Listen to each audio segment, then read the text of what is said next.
Assalamu alaikum, brothers and sisters. Welcome to another episode of Islamic Learning with Masjid As-Sabur. I'm your host, Ahmad Hasan, Ibn Julius Thibodeau. I'd like to open, as the way we always do, with the opening prayer, Al-Fatiha. A'udhu billahi minash shaitanir rajim. Bismillahir rahmanir rahim. Alhamdulillahi Rabbil Alameen, Ar-Rahmanir Rahim, Maliki Yawmiddin, Iyyaka na'budu wa iyyaka nasta'in, Ihdina siratal mustaqim, Siratal ladhina an'amta alayhim, Ghayril maghdubi alayhim waladdallin. Ameen. Say, I seek refuge in Allah from the rejected Satan. In the name of Allah, the most gracious, most merciful. All praise is due to Allah, most gracious, most merciful, Master of the day of judgment. You alone we worship, and you alone we ask for help. Guide us along the straight path, the path of those whom you have favored, not those who earn your anger, nor those who go astray. Ameen. Dear believers and our honored guest, thank you again for joining us for another episode of Islamic Learning with Masjid As-Sabur. We are definitely experiencing some very challenging times here in the United States and across the world, worldwide. I want to start by talking about, there's a particular ayat in the Holy Quran. It's in Surah 90, and it's about the freeing of the neck. It's almost like a chant I can remember during the times, and I don't want to say it's a war cry, because I know how often the Quran itself can be misinterpreted for having that for having those tones, those overtones of us not being a peaceful people and Islam not standing for peace.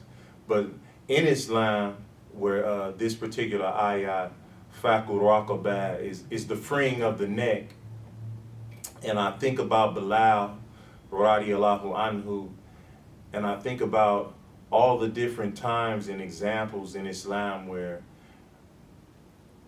it's been referred to that freeing a slave is one of the most honorable things that we can do in Islam. It compensates for one missing his fast, not being able to fast for the month of Ramadan. And just imagine all the blessings that one gets during the month of Ramadan. Well, if you can't fast the month of Ramadan, then you're instructed to free a slave, or to feed the needy. But freeing a slave for the African American and those of us who know we have that connection, and even with Bilal radiallahu anhu, Bilal was not someone who didn't have a history prior to being brought to Mecca, to being referred to as a slave. And we had the brother Suleiman come to Masjid As-Sabur and deliver a beautiful khutbah on the history of Bilal and his ancestors. And you can read about one of his ancestors in Surah 105, Al-Fil, and the monotheism that preceded Islam, and how this great conqueror had conquered a great portion of the Arabian Peninsula, and he was born of royalty. And many of us, as we know, going back to the Nation of Islam, we don't even know our history.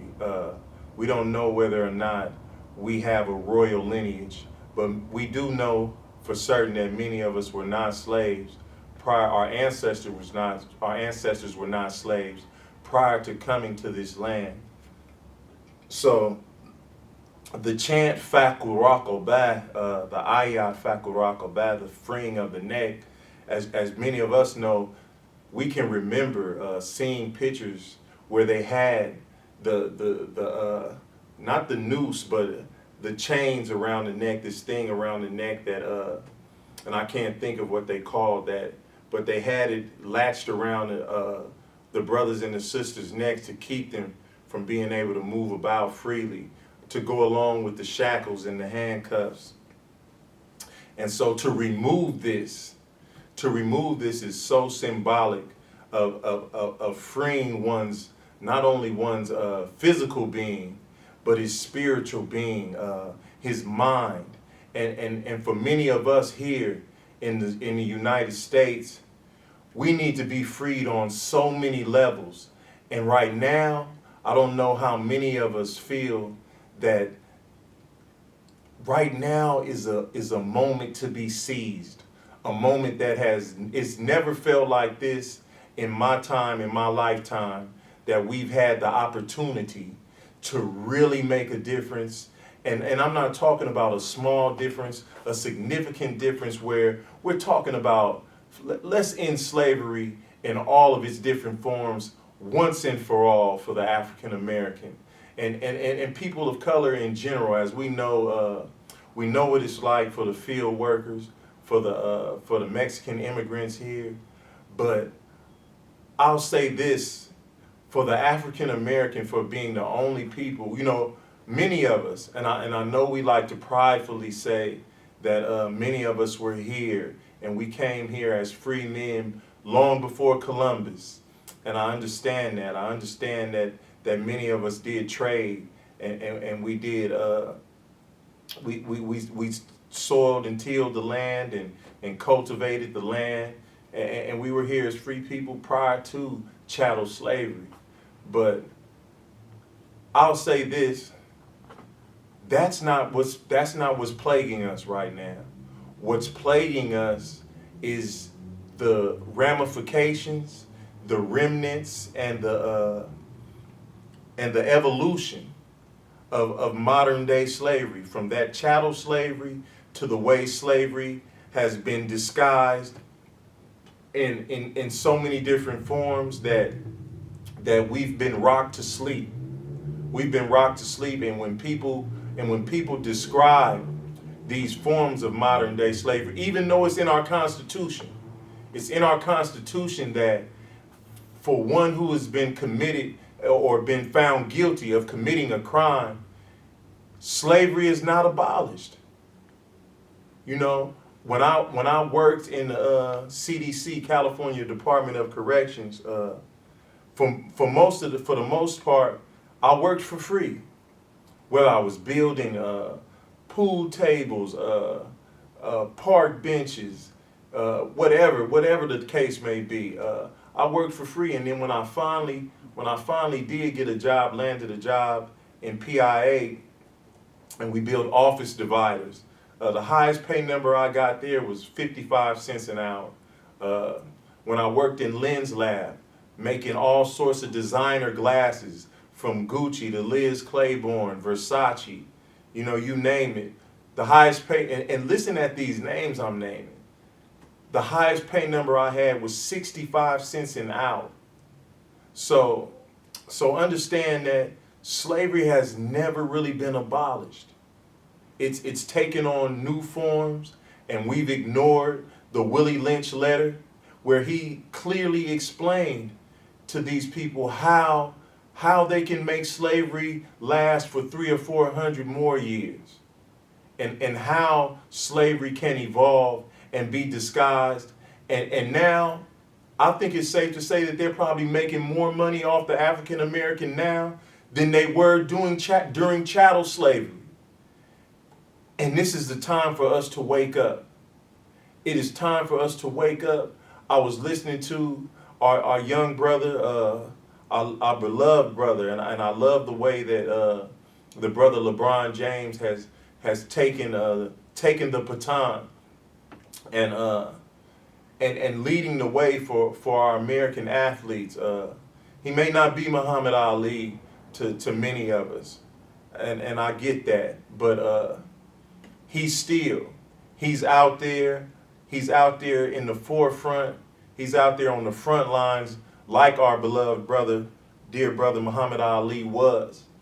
And he said that when he was a young person, when he was a young lad in high school, and he started gaining notoriety, and people start noticing him, and he became famous as a young high school player. He said it had gotten to the point, his fame had grown to the point where they could no longer hold games in his small high school stadium, in his small high school gym. So they moved the games to the college arenas. And for those of you who don't follow college sports, the college arenas are huge. You know, they seat more than the National Basketball Association, than the NBA. And the college atmosphere is just is larger than life. And I think with that being said, he went on to say that he didn't receive a dime. He watched him blow this school up, you know, take this platform, for him to be on this platform and take this game to the highest of the highs, to higher heights, while his mom and his siblings, remained in the projects. You know, they were still there, and there are so many different stories.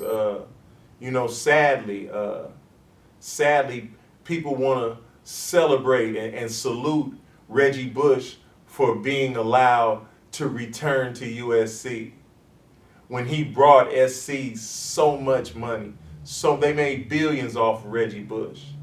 But for accepting money, for his likeness, and for his talent, he was banished from USC, stripped of his Heisman Trophy. If this isn't slavery at its finest, if it isn't slavery, and forgive my language, it's damn sure pimping. You know, that's when a pimp tells a prostitute that you can't have anything unless I say so. And anything you get, you need to give that to me. I'll take care of you. You don't need any money. That's what these institutions are telling our young people. I was just talking to a close friend of mine, and he was talking about how the high school kids are struggling to stay interested in sports, because you know why? Because I can't get paid for my craft right now. If you're in high school and you've taken this high school from obscurity to fame, you can't be compensated for that. Nike can't come knock on your door. Reebok can't come knock on your door. Adidas can't come knock on your door and give you endorsements for your talent, for your skill, for your craft. When they do it anyway, this so-called great nation criminalizes our young sons and our daughters. But mostly our young sons. I've yet to hear of Love My Sisters.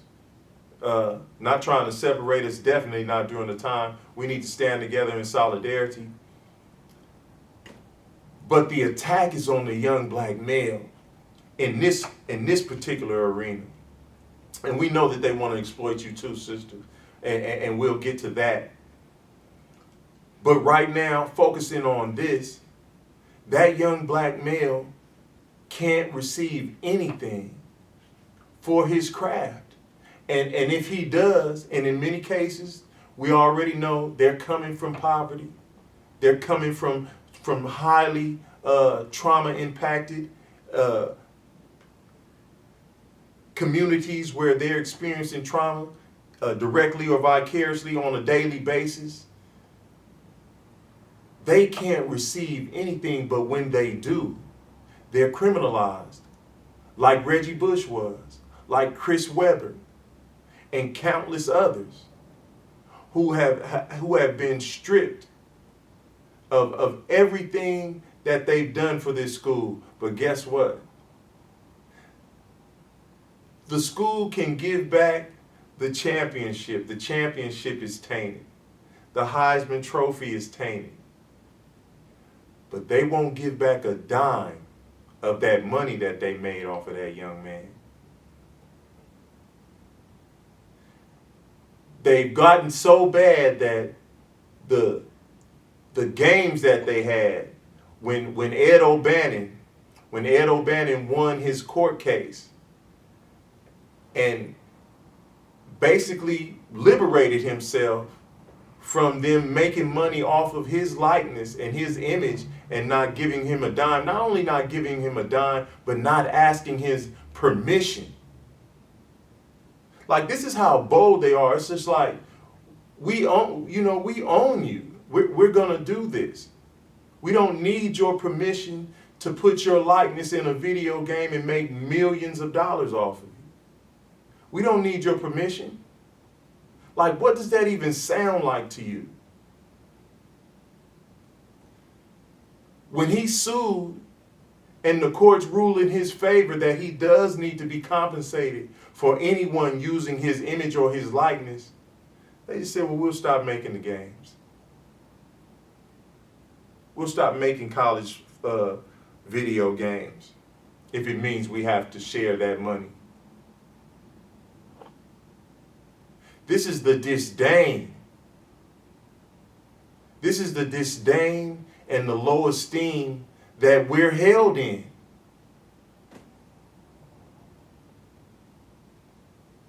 Think about that.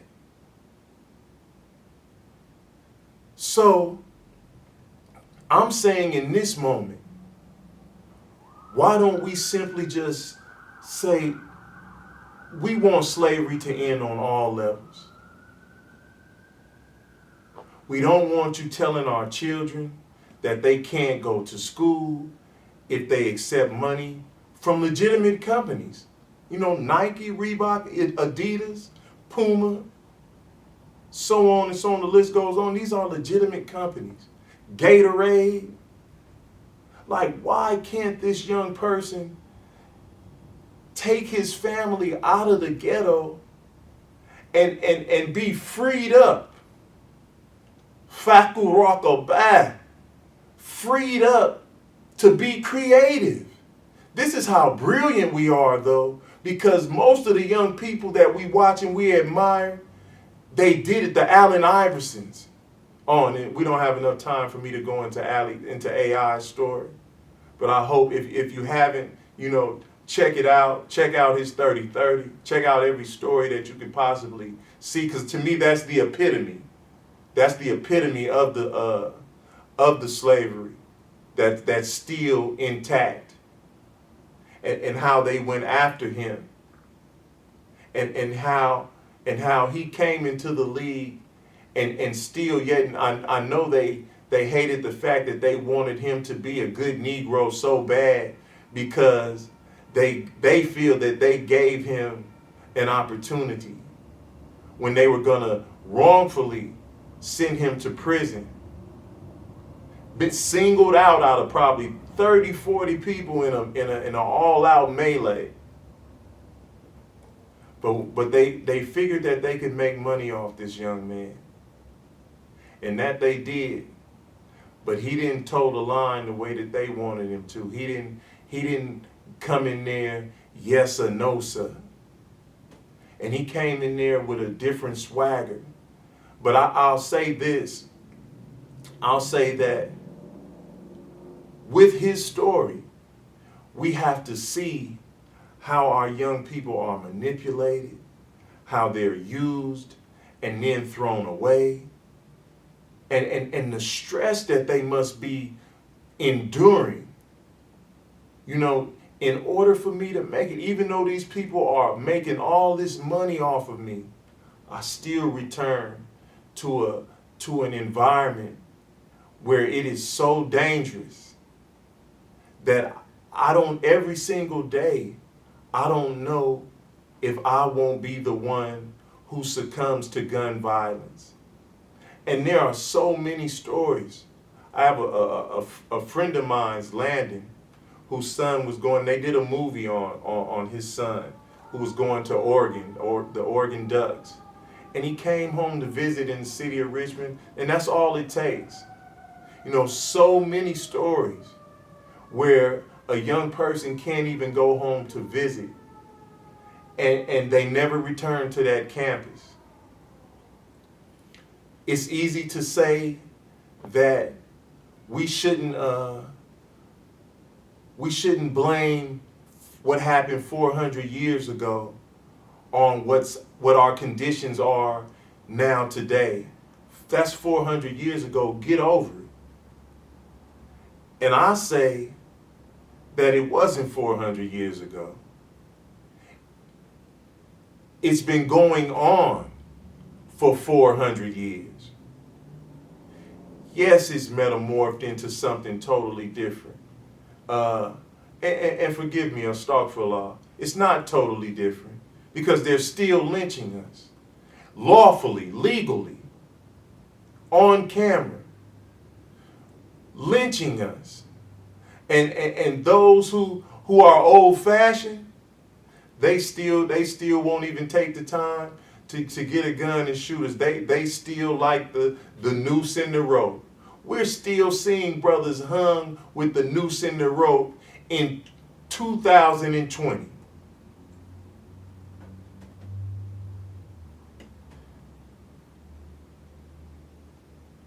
We need to wake up. And for those of us who aren't zombies, who aren't sleepwalking, I say to you, we have to put our lives on the line. We have to put our lives on the line. We can't allow what I'm already seeing is this desperateness to return to this rut. Now we can say a normal life, but as long as we're slaves and as long as there are powerful institutions of slavery, it's a rut that we're in. It's a rut. And here's the thing, we're selfish if we don't think, if we don't consider what kind of world are we leaving our grandchildren and our children to grow up in. You know, when they think back and they say, well, my parents and my grandparents, they act like everything was okay. And some of them said racism is over. Racism is a thing of the past. I say racism isn't over. Racism is alive and well. However, Allah has blessed us for a great number of people to be woke, to be appalled by the state of this so-called great country. And I believe that it is time for us to seize this moment. Stop finger pointing. You know, finger pointing. It's this person, it's that person. It's time to ball your fist. Roll your sleeves up and get out there and do what you can do. I thank you for joining us. We're going to close out with Wal Asr. Again, you know, let that be the chant. If it's not Uhuru Sasa, it's Faku Rakabah. Freedom now, the freeing of the neck. Freedom now, the freeing of the neck. And with that, I'll close. A'udhu billahi minash shaitanir rajim. Bismillahir rahmanir rahim. Wal asr. Innal insana lafi khusr. Illa alladhina amanu wa amilu solihati. Wa tawasaw bil haqq. Wa tawasaw bis sabr. Ameen.